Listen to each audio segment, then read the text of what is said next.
stories. And today we're dealing with something that's very, very, very close to my heart, and that is the art or the story of the scribe, of the Torah scribe, of the Sofer Stam. And it's near and dear to my heart because I'm a Sofer Stam, and I'm a Torah scribe, and this is a great passion of mine. So I'm really overjoyed to be able to share just a little bit today about a little bit of what goes into being a scribe, what goes into writing, and the idea being, keeping with the theme of the Jewish storyteller, is that the sacred scrolls, right, that we write and that we read from and that we study from, whether it's in synagogue or in the house of study, in the Beit Midrash, or in our classroom or in our homes, is a story. Okay, the Torah story, the scroll of Esther, right? The Megillat Esther, scroll of Ruth. We're coming into Shavuot, right? In a few weeks, and the scroll of Ruth, powerful story. It actually takes place literally across the street from my house. Okay, that's where it happens. So it's an amazing story. So being a Torah scribe is really about writing down the stories of our people that go back really from the beginning. I want to dedicate our learning today to the memory of our soldiers, our Chayalim and our Chayalot in the Israel Defense Forces, and also to the victims of terror over the many years of the state of Israel and before, and have them in mind. And actually, in approximately 20-something minutes from now, we'll mark Erev Yom HaZikaron, the evening of that starts Remembrance Day, and we will actually hear out of my window, my skylight window, open, and we'll have a chance to stop and stand in silence for 1 minute as we join together with all of Israel, and in fact all over the world, and those where Israel is central in their lives, will be able to stop and remember the men and women who lost their lives so that we could be here in Israel. So with that in mind, let's talk about writing sacred scrolls. So what I want to do is I just want to start with sharing a PowerPoint as a form of introduction, just a few slides. That'll give us the background so that we can then move to the actual physical stuff that I have with me right now. So this will just give us a little bit of background, a little bit of education. So I'm going to try and do this, and hopefully this will work. I'm sharing. Let's see if I can do that.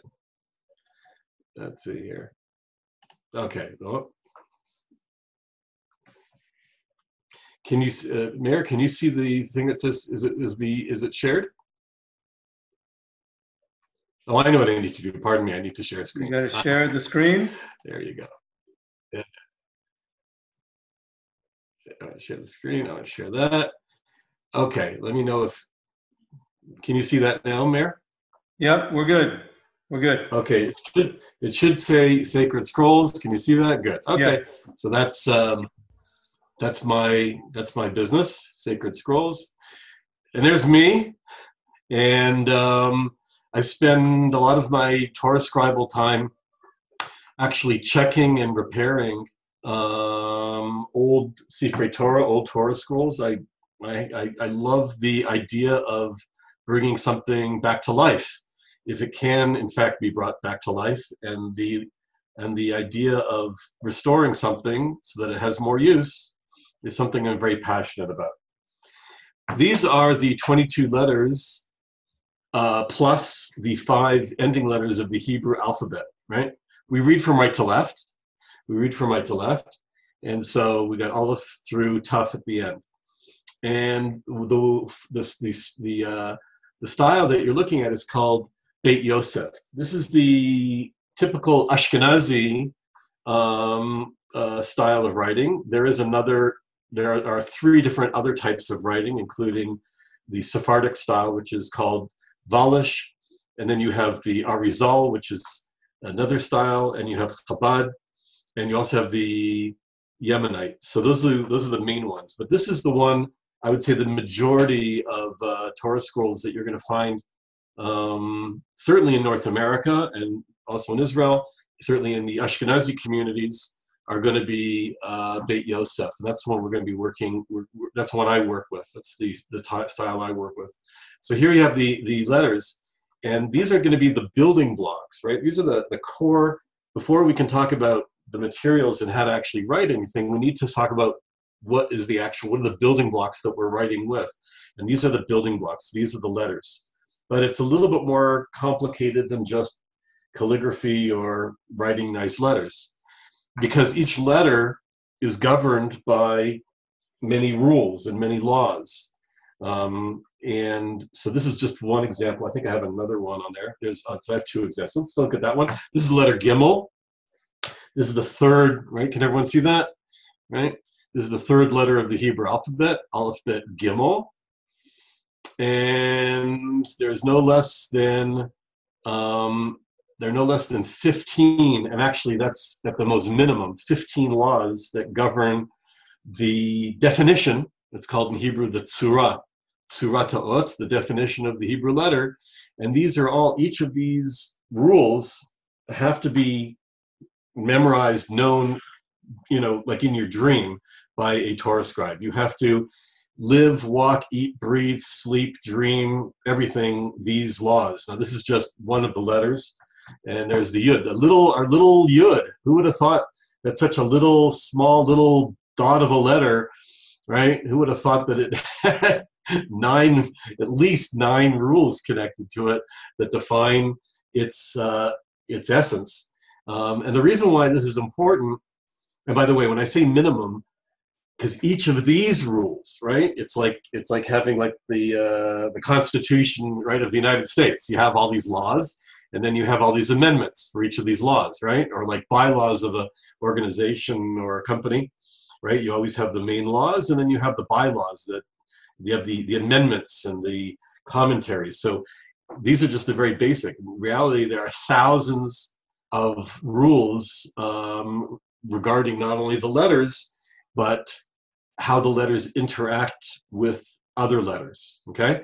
So I'm just giving you very, very, very basic, ideas of what's involved. And the reason why you have laws regarding these letters is so that the letter doesn't wind up looking or being confused with another letter, right? If you have that, then you would have a Torah scribe, a sofer, writing a Torah scroll, and you would have letters that wind up spelling and sounding out words that were not part of the Torah.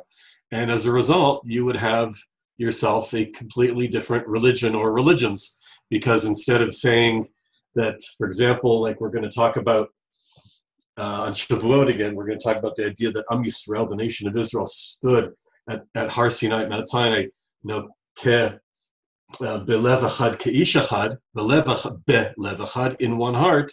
If the second letter of the Hebrew alphabet, let's take a look at that letter again. If the second letter of the Hebrew alphabet, the letter bet, wound up not having the corners on the ends, if it weren't sharp corners, and looked more like the chaf, and the chaf is going to be on the second line, third letter from the right. Okay, you can see that there's a similarity between a chaf, a bet, and a chaf. If you had that, then it would be that Am Yisrael stood at Mount Sinai, not belev echad, but kelev, which mean dog. So instead of, we would translate in English, the people of the nation of Israel stood at Mount Sinai like as dogs, which would be a very different meaning than what we have. That's just one very small example. So it has to be absolutely correct. And the Torah scribe has to know, if he in fact has smicha like I do, actually has to know how to correct the problems, if there is a problem, if it can be corrected or not. That's very, very important. And so it's really, it's an amazing and awesome experience, and real joy to be able to swim amidst all these laws, which in a sense, makes us responsible for transmitting and writing down the story, right, of the sacred scrolls, literally from generation to generation. So here's the actual writing. Okay, now that we've looked at our letters, now we need to take those letters and we need to put them on parchment, right? So so we're going to look at parchment once we finish the PowerPoint. But here's parchment. We're writing on parchment. We'll talk about what that is exactly. We're writing the letters, and we're writing it with a kulmus, which is a feather pen. In other words, it's a writing instrument that's made from a feather. I'm going to show you how we go from a feather to the actual finished product. And what I want to draw your attention to is, since we're talking about the laws and definitions of letters, is I want to draw your attention to the actual point of the feather pen. And if you'll notice, and maybe this picture will be a little better. Oh, that's actually not that better. Okay, it's a little, sorry, let's go back to that one. If you notice, the point is not a point at all, right? It's actually rather flat, yeah? It's like a broad nib. I know my mom's with us, and my mom is a expert calligrapher. So she knows, and maybe I got it from her, but she knows the different types of nibs, the different broad, the widths and the broadness of them is going to make a big difference about how you write. Why it's important for a Torah scribe is because the width of that nib at the end is going to be what's called 1 kulmus, and that is an exact measurement that we're going to need for writing the letters. So the actual instruments are going to be from feathers, and I'll show you an example of what that is once we finish this PowerPoint. But ultimately, what we're really interested in is not the feathery part. I know that, like in the pictures and in the paintings and in the Hollywood movies and everything, the scribe is, there with this huge, big, feathery pen.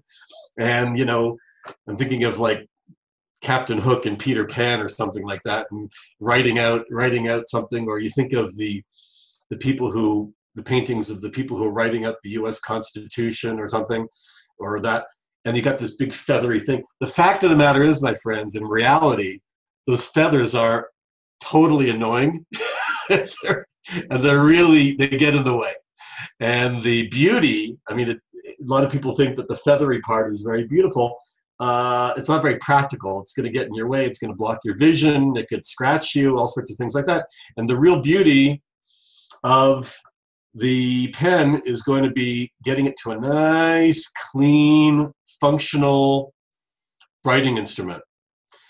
And one of the things that we want to do in order to make it a perfect instrument is we need to soften up the feather itself. And by the way, as I'm looking at these pictures, as I was putting these together, it occurred to me that here we are in the 21st century. Right? And and we've got computers going, and we're connecting through Zoom, and we're doing all sorts of stuff. And the Torah scribe is basically still using the same materials as we've been using for thousands of years. Okay, so maybe we're putting them in containers that are plastic, like you see in this picture, but the actual core materials are turkey feathers, and we'll see black ink made from gallnuts, which are from the carbon from wasp nests and hornet nests and things like that. So we're using old-fashioned. Anyways, what I'm doing here in this picture is I'm softening the nibs by putting them into a mixture primarily of vinegar. And the vinegar will soften the nibs, and so that they become very good for writing. Now let's take a look at the kulmus itself. This is where we want to get to. This is the magic wand, right? This is the magic wand of the Torah scribe. When I read Harry Potter, right, or watch Harry Potter movies. So whenever there's so much emphasis on having, the right wand. The wand chooses the wizard, right? So I often feel that way about the Komos, the feather pen. It really does. It really is a very personal experience.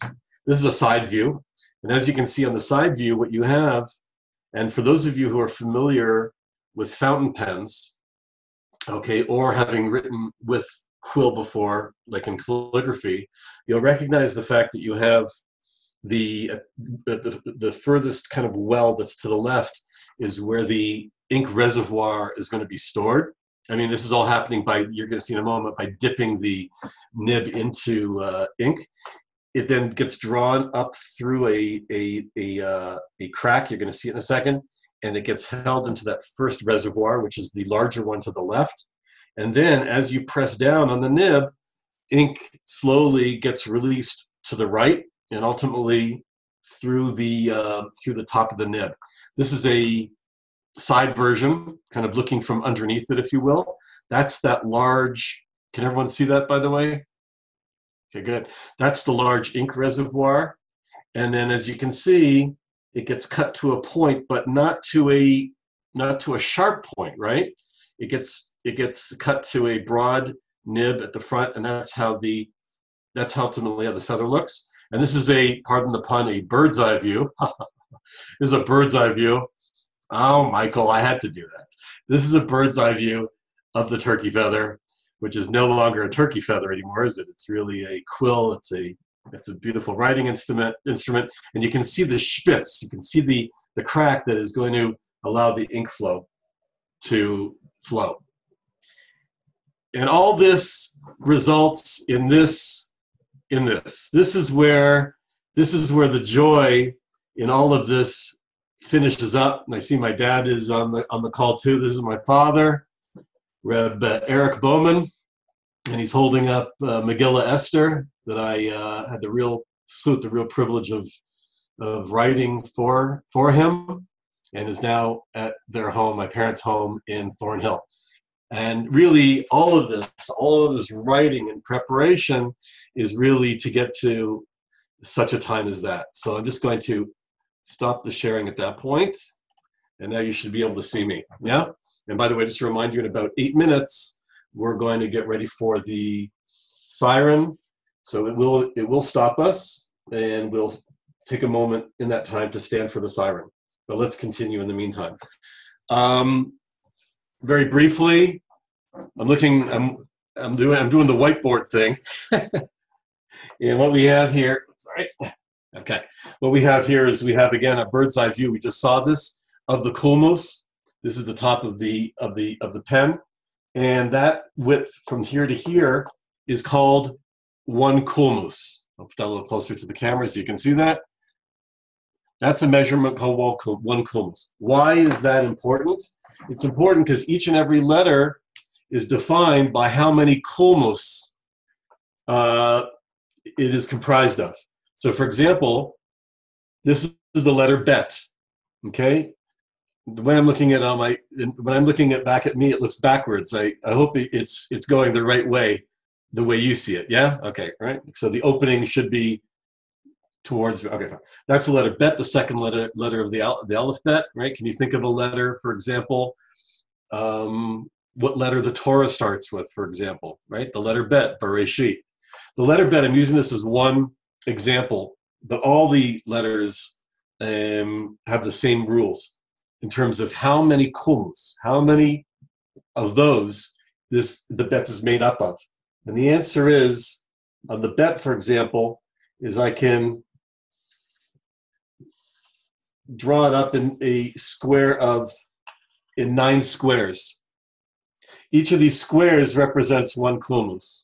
Now, in reality, I should have made the squares so that they perfectly match the letter, but you get the idea. In other words, in order to write the letter bet, I need to have 1, 2, 3 kulmus across.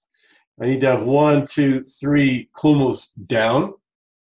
And then I need to have 1, 2, 3 kulmus on the bottom. Okay? And this defines the letter bet. Just to give you an example, just to give an example, that if I did not do the letter bet in such a way, and let's say I didn't make it 3 by 3 by 3, but instead I made it, let's say, like almost like 1.5 by 3 by 1.5, okay? We start looking at that letter and saying, wait a second, what is that? Is that a bet? Or has that turned into another letter? Is it possible with just a little bit of imagination, and it wouldn't take very much if I just did this, for example? Okay? How many people here think that that might look like a nun? It could look like a nun, and that changes things. Or here's another example. Let's say I really missed it and I really made that really short like that. Is it possible that that could look like a vav? Is it possible that if I left it too short down here, but my bet was too long up here,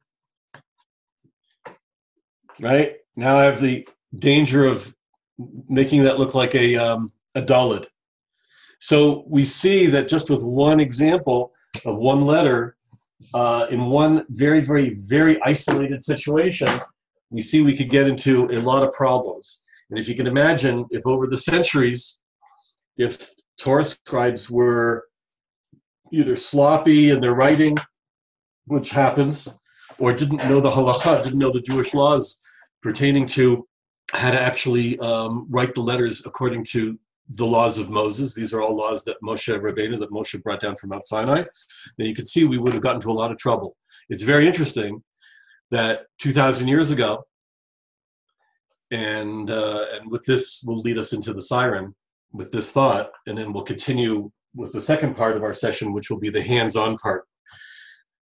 2,000 years ago, when the nation of Israel was dispersed all over the world after the destruction of the temple in Jerusalem. Imagine, once upon a time, right, the center of Jewish life was not New York, okay, or Toronto, or Miami, or once upon a time it was in Warsaw. The Jewish center of Jewish life was in Jerusalem. And it's really that way again. But that's when the temple was here, the Beit HaMikdash. 2,000 years ago, we were dispersed. And then in 1948, so as you know, Jews came back in large numbers. They had already been coming back for many, many decades to the different aliyahs. And they came back to Israel. And when they came back from Yemen and Russia and Canada and Argentina and everywhere, they came with their Torah scrolls. And our very dear friend in our family, Rabbi Shmuel Kahane, who was a dear friend of my grandfather, of Yoel Taich, who was the curator of Mount Zion and the minister of religion. When the people came back, his job was to ask whether he could hold on and examine all the Torah scrolls that came back to Israel. And he would take a Torah from Yemen, and he took a Torah from Czechoslovakia, and he took it and he checked them. He was a sofer, and he checked them, Rabbi Kahane, and he checked them. And imagine, Jewish communities from all over the world have not been in touch with each other for 2,000 years. He checked the Torah scrolls. There are 304,805 letters in a Torah scroll. That's my favorite number, by the way. 304,805 letters in a Torah scroll. All the Torahs from all over the world were identical, with the exception of six letters. And those letters were all vowels, which means it did not change the meaning and the intention of those words. And I think that's a tremendous testimony about how the Torah scribes in the Jewish communities took their job seriously, and how the Jewish communities over the centuries took their Torahs and their sacred scrolls seriously, so that we could come back to the land of Israel and we could all bring our stories really, truly together. And I think that that's something that we've been fighting for. And I think that's something that, as a result of fighting for it, we've paid dearly for it. We've paid the ultimate price. And that's really the loss of our brothers and sisters, and friends, parents over the years. So if you please stand, the siren is going to be sounding in a matter of seconds, and then we'll resume.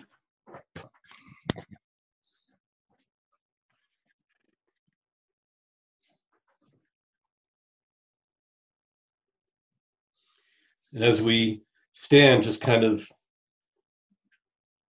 if you've been to Israel before in Yom HaZikaron, you'll know it's a very, very solemn time. Everybody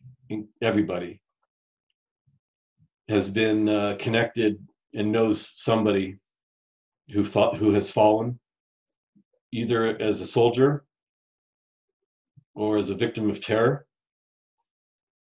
And every single family in Israel, can you hear that?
Okay, dear friends. And tomorrow, by the way, there's a siren. It's a 2-minute siren tomorrow on Yom HaZikaron. I believe it's at, is it 10 o'clock in the morning there? Something like that? At 10 o'clock Israel time. Anyway, okay. So with that in mind, I think it's such a powerful, powerful thing that that Jews came from all over the world with their Torah scrolls, and out of the 304,805 letters in the Torah, and only 6 discrepancy letters. That's what Rabbi Shmuel Kahana actually. Nope, got a message from there. But okay, 1 second here. I think I know how this works. Question from Aaron. Okay, Aaron Schwartz. Do you need to use the same quill for the entire Torah scroll, or should you make sure that each quill has the identical size tip? So the answer is no and yes. In other words, 1 second here. All right. In other words, you can't possibly use the same quill because you're going to be wearing it down. And a lot of people take their quills and they sharpen them and sharpen them and sharpen them. But there's an idea that, like, for example, I make one quill a day. Okay, so that's why you saw pictures. And so just to give you an idea of what my current, I mean, this is my current stock of feathers. Getting for me. Anyways, never open your feather box by your computer. Okay. By the way, oh my God. Get back, ladies. Okay. Anyway, so and by the way, how do you keep feathers fresh? Because when you're going through feathers, just all these things are just such interesting things you learn as a Torah scribe. So if someone ever tells you mothballs, I don't know how many people here have ever smelled a mothball. Yeah, it is not pleasant. However, something really, really beautiful, a nice alternative, are cedar balls. They're amazing. And the oil in the cedar balls actually kills any bugs that may have grown with the what do you call it, with the feathers. I mean, there's organic material. Anything organic is, you're going to have bugs. That's the way it works. So you don't want to have bugs in your feather box. So fill it with cedar balls. And it also smells really nice. In fact, your feathers actually wind up smelling like a cottage at Halliburton. It's really quite nice. So in order to, so basically what's happening is that we want to get our feather and we want to make them to the point where we turn them into a komos. And let's give you an example. Okay, there we go. We turn it into this. This is where it's going to wind up looking like this, from this to this. And answer your question, Aaron, you don't use the same quill because you're going to go through many quills, but you really do need to make sure that the size tip is always the same. And in order to make sure that the size tip is always the same, so every time you begin writing, you have a scrap piece of parchment, like a small piece like this, and you would simply take your pen, and actually I'll show you, Aaron, I'll actually show you an example of exactly what we do in order to make sure that the nib size is always the same. Okay, I actually give that as a demonstration right now. So these are the feathers. And again, it's kind of funny because I'm sitting here talking to you on a computer and all that kind of stuff, and we're all connected internationally, and yet I'm surrounded by things that are very, very old and sometimes dusty. So I think it's fun. If you like that kind of stuff, I think it's really great. The other important piece of equipment or stuff that we need when we're writing is the actual scroll itself, the actual parchment. So this is blank parchment.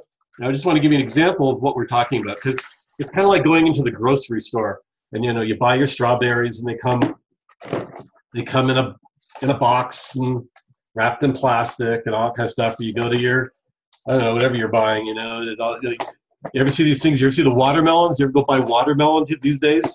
They're already cut for you. Oh my God, they're already cut. They're cut and they're actually put into a whole fruit salad. It's like, how are we gonna know how the watermelon started off, right? So same thing with parchment. So a lot of people look at their Torah scroll, their mezuzah, and they go, okay, I guess that's the way it came. No, it started off on an animal. It started off probably on a calf.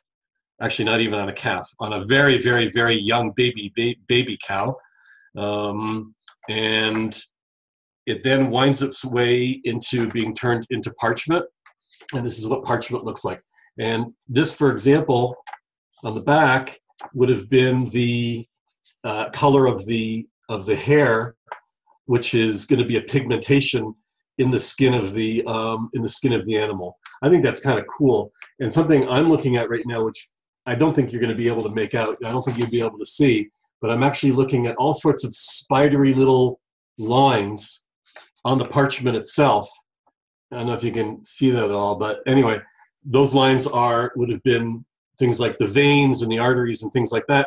I like that. I like that because I want to give homage, right, to the animal that, in a sense, we're using that animal's skin. By the way, in case you're asking about how it works with how we're getting the parchments, so I got a big news flash for you. People around the world, they're eating cows, and they're eating lots of cows, and they're making leather shoes, and they're making leather boots, and they're making purses, and the cow slaughtering industry is huge. So I'll just take a second and tell you, how do we wind up with parchment? Because it takes 80 sections, 80 pages of parchment to make a Torah scroll. That's a lot, right? And so you're thinking, wow, hey, Torah scribe, you're out there really slaughtering a lot of cows. Let me tell you how it works. How it works is this.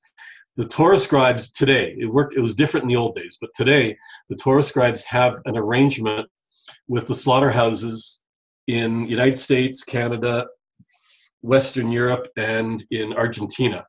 That's the ones I know of.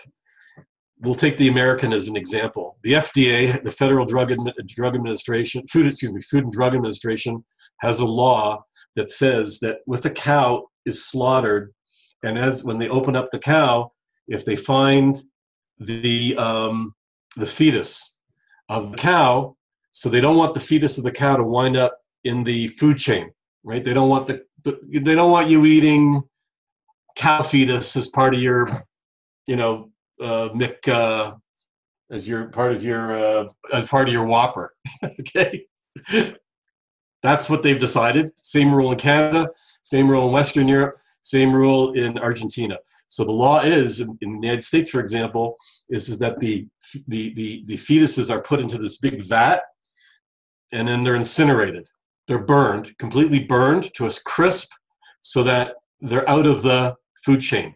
Well, along come the Torah scribes, and we go to the FDA and to the Canadians and to the Europeans, and we say, we're actually very, very interested in buying those fetuses that you're about to scorch.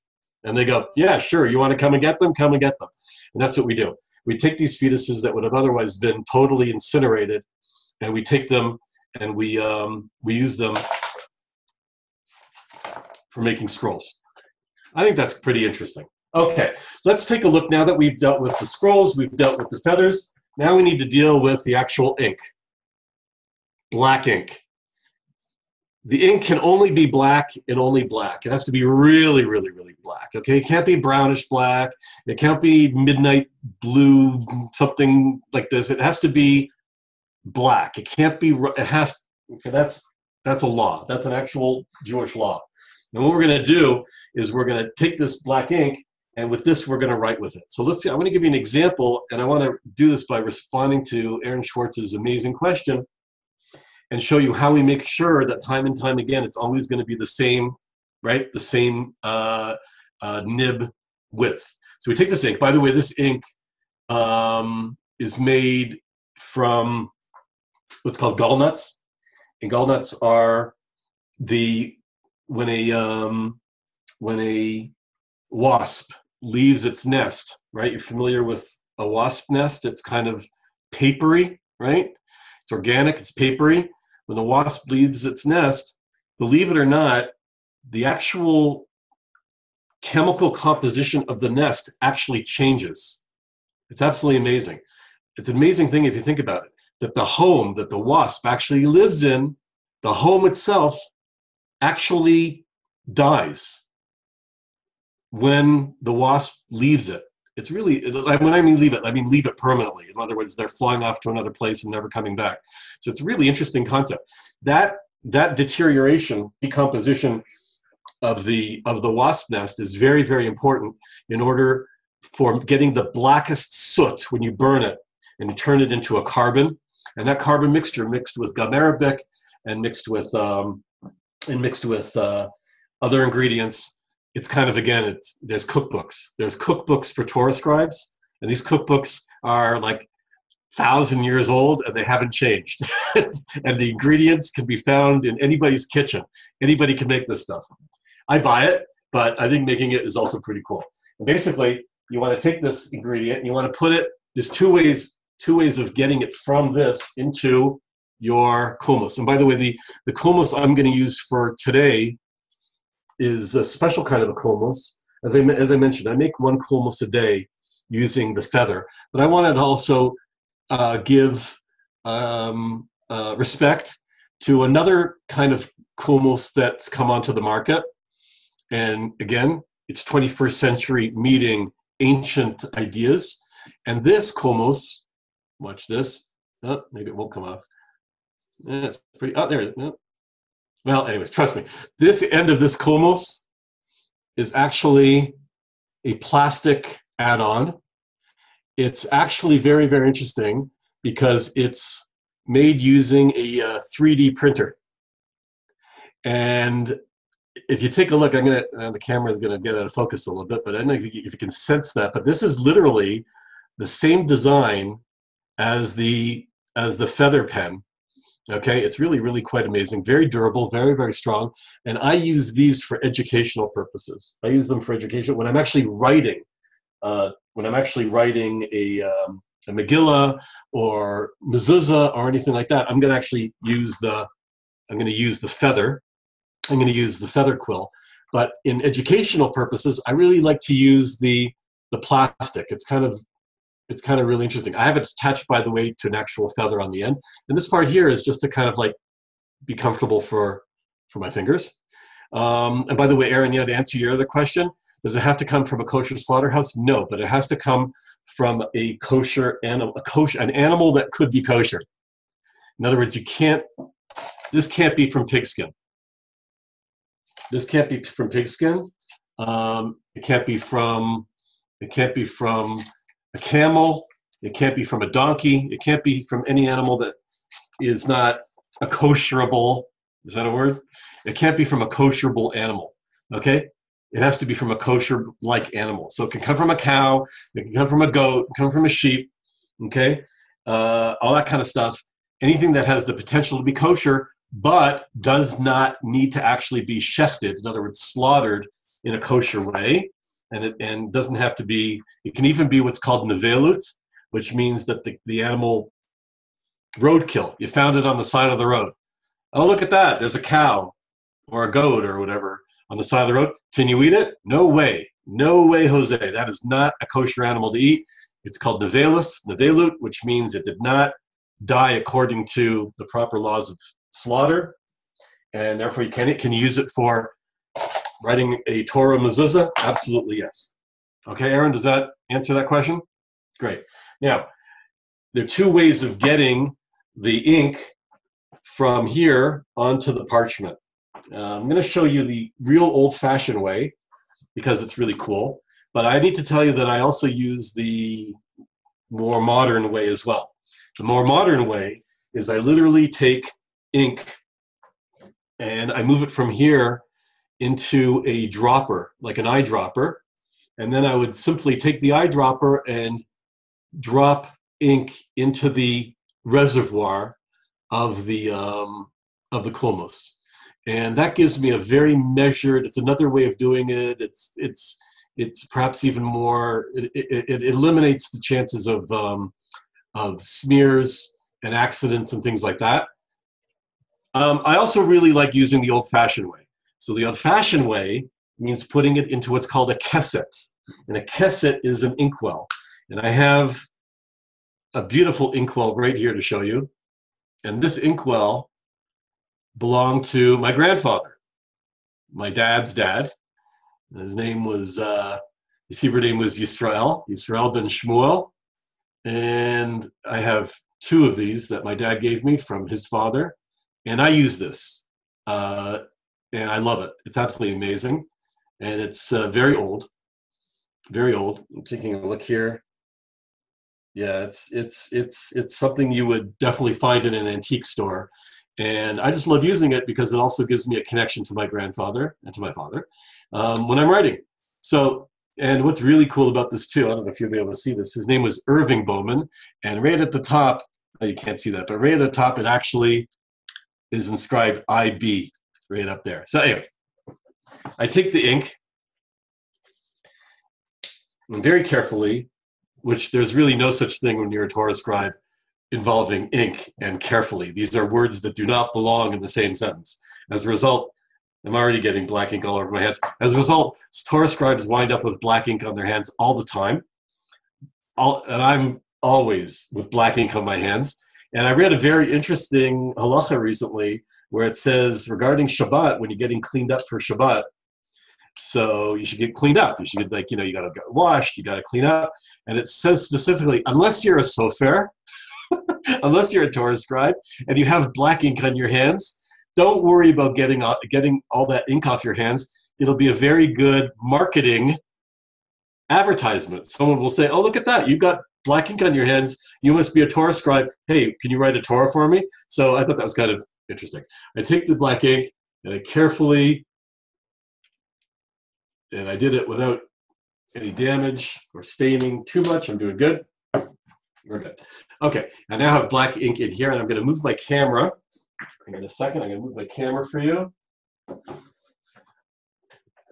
I'm really happy, by the way, Mayor. I got this fantastic, fancy Logitech camera in here. Aha, there we go. Good. Okay, great. And now I've been really able to focus. Let's see if I get that right in here. Yeah. Oh, this is going to be good. Okay, great. Now, a couple things. This is good. This is really good. Okay, we have the ink. As I mentioned, I've got water far away on the table over there.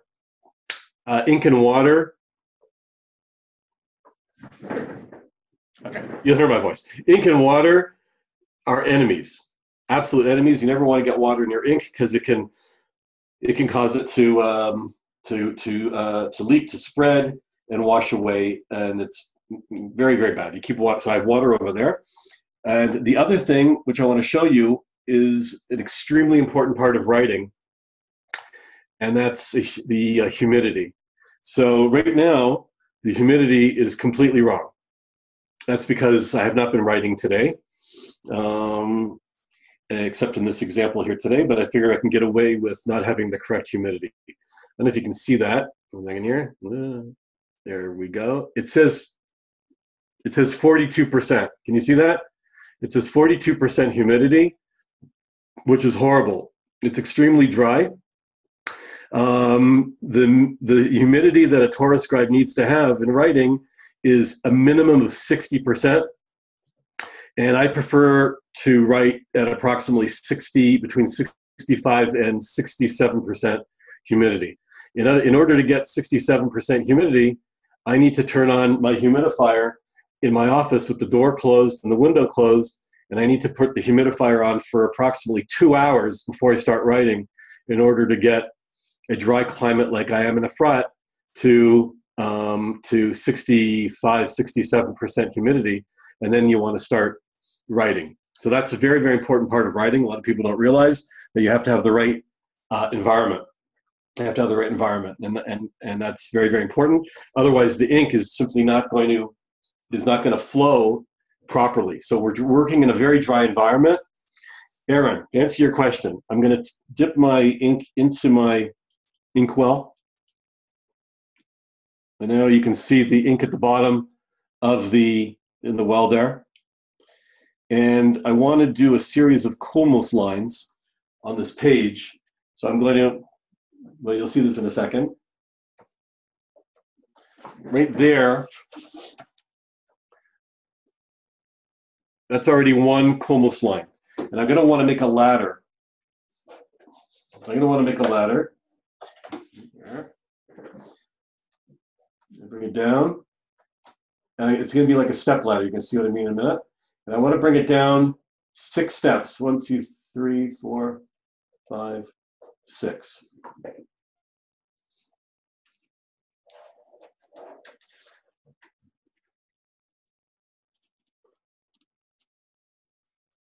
Okay, I don't know if you can see that, Aaron, if you can see that, but that is, I've gone down 6 steps, okay?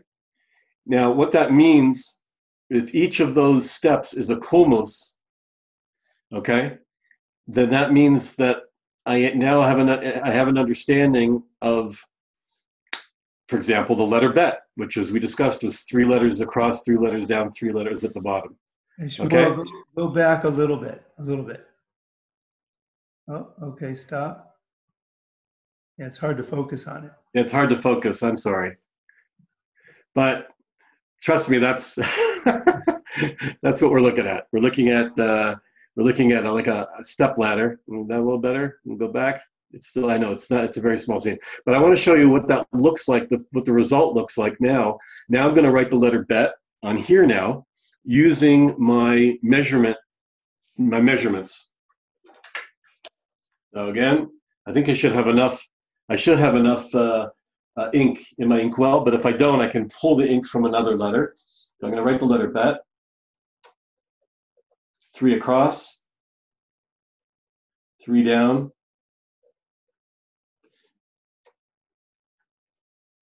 And the result looks like this.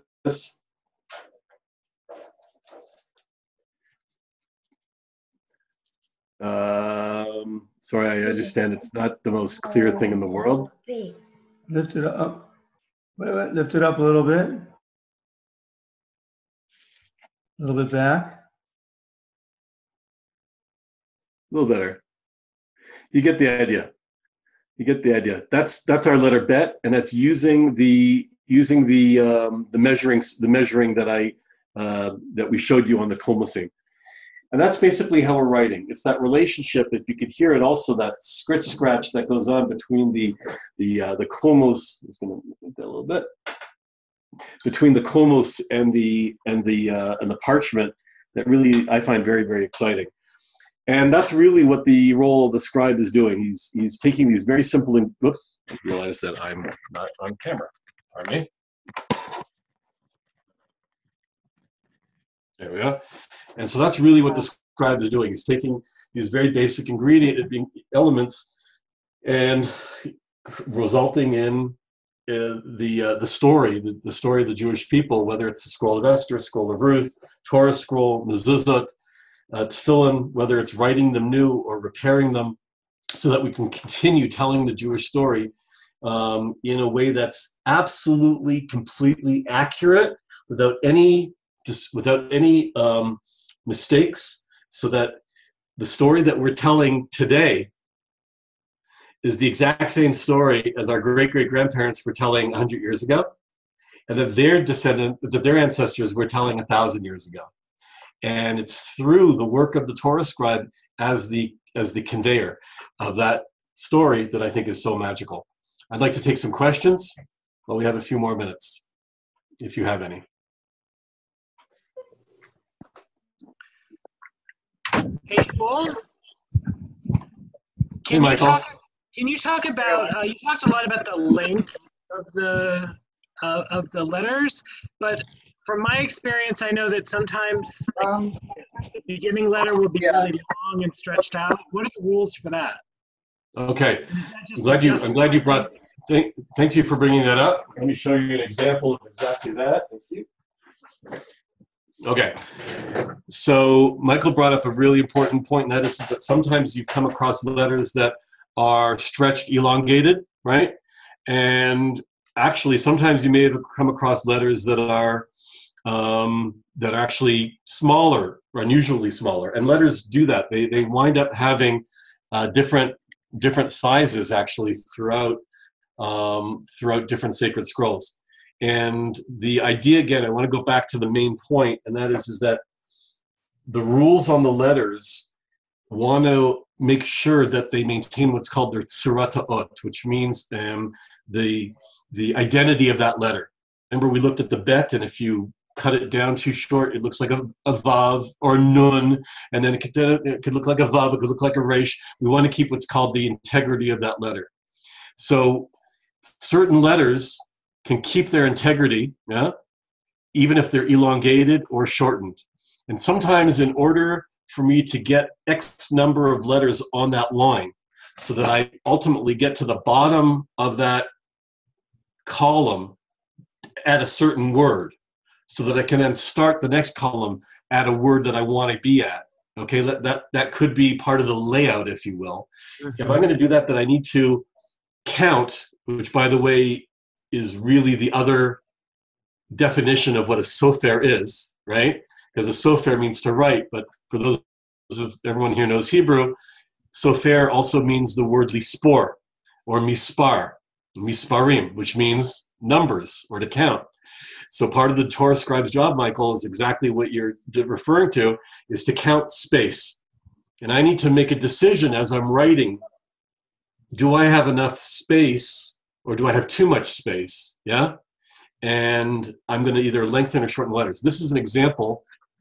Oh, there's my face there. There's an example. Maybe you can't see it so well. I'm gonna have to work on a better camera. But basically, these letters over here at the bottom, the Hey, Dalid, Resh, Taf, and Lamed, Hey, Dalid, Resh, Taf, and Lamed, are all the letters, the only letters of the 22 letters that you can either contract or expand without compromising. The Hey, imagine the Hey, you can pull the Hey up. Okay, you can move that. The Dalid, to a certain extent. Resh, only to the point so it doesn't look like a vav. The Taf, you can do tons of things with the Taf. And in fact, Tafs are one of the most common letters for stretching or contracting. And also Lamed as well. You may have seen Lameds that like start over here and then, They only make a big long journey. So that's the reason. In my dad's Megillah Esther, there's a type of writing. There's a type of writing in Megillah Esther. It's called Hamelech. Hamelech, like Hamelech Achashverosh, right? The king Achashverosh. And there's a type of writing. It's a very, very special kind of writing. Most Torah scribes don't write this way because it's quite labor intensive, but it's a real joy.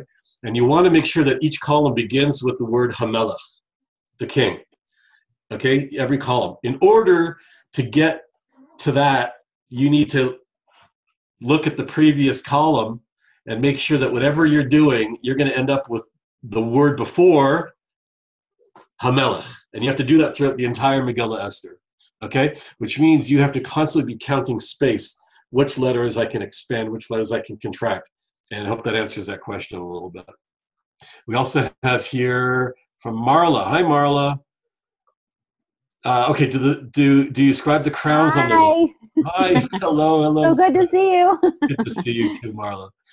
Do you scribe the crowns on the letters? Yes, you absolutely do. As a matter of fact, those crowns are considered part of the letters. These are the crowns that that are on top of the letters of certain letters that actually spell. Again, this is going to be too small to actually show you on screen. If you want, you can take a look. You can head over to my website, to sacredscrolls.net. If you go to sacredscrolls.net and go to the resources tab, there should be examples of that.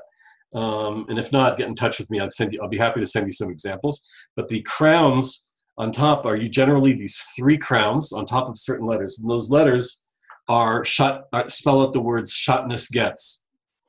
Right? Shatnez Getz. Those are the letters that have the crowns. Okay? And does Shatnez Getz mean something? Shatnez Getz means something, actually. Shatnez Getz means, it has to do with the prohibition of mixing cotton and linen. Specifically, cotton, linen and wool. In other words, you don't want to mix 2 different ingredients in your clothing.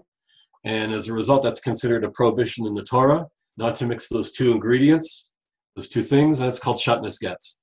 Why would that be connected to the crowns on the letters? Marla, you are asking unbelievably amazing questions. Amazing questions. And the fact is that I have my own theory, okay? I have looked into that question, and there's no real answer, which is okay, because sometimes it's okay not to have an answer, but I have an answer. This is Shmuel's answer. Shmuel's answer is, go open up the Torah and take a look at where it says Shatnez Getz, or if you want, if you're interested, send me an email and I'll send you what it looks like. And again, it has to do with not mixing materials. And if you take off your glasses, or you squint your eyes if you don't wear glasses so that it's a little blurry, okay? The word Shatnez Getz, with all the crowns coming off of it, actually looks like a piece of material from like a sweater or from a shirt that's frayed with all the little pieces of string coming out of it. And it's kind of like a visual reminder that you're not supposed to mix these 2 ingredients in clothing. That's you heard it from Papa Shmuel. Okay, that's my take on it. You're not going to find that in any other source. And if you have your own ideas, let me know. So you're suggesting that the prohibition in the Torah, the content of the Torah, is almost like supersedes, or is almost like more important than the idea of the crowns being put on the letters. So no, not exactly, because the crowns on the letters is coming from a different place. The crowns on the letters are a commandment that we received at Mount Sinai, and that Moshe directed us on how to write these at the time of the giving of the Torah, okay? And the idea was that these are the letters that you're going to put crowns on top of. As it happens, right? There's no coincidences. As it happens, those very same letters happen to spell out the word Shatnez Getz, which has to do with this particular prohibition of not mixing materials. Mixing materials and having crowns are not directly connected. I just made my own visual connection. But what is interesting is that later on, I'll just close with this one very, very, very 2-second thing. But there's a story in our Midrash that Moshe, when he receives the Torah at Mount Sinai, so he actually time travels. And he time travels from 3,300 years ago to about 2,000 years ago. So he time travels about 1,300 years, according to this Midrash, according to the story. And he winds up in the house of study in the Beit Midrash of Rabbi Akiva. Rabbi Akiva is teaching the students what's going on. And he keeps saying, this is the Torah that Moshe brought us. And Moshe's like, he's blowing his mind because he's like, what? Really? I can't believe this. This is incredible. I don't remember saying these things. And Rabbi Akiva, it's basically told to him, Rabbi Akiva, you know all those crowns on the letters? Rabbi Akiva is the one who's able to understand the deeper meanings through the crowns on the letters.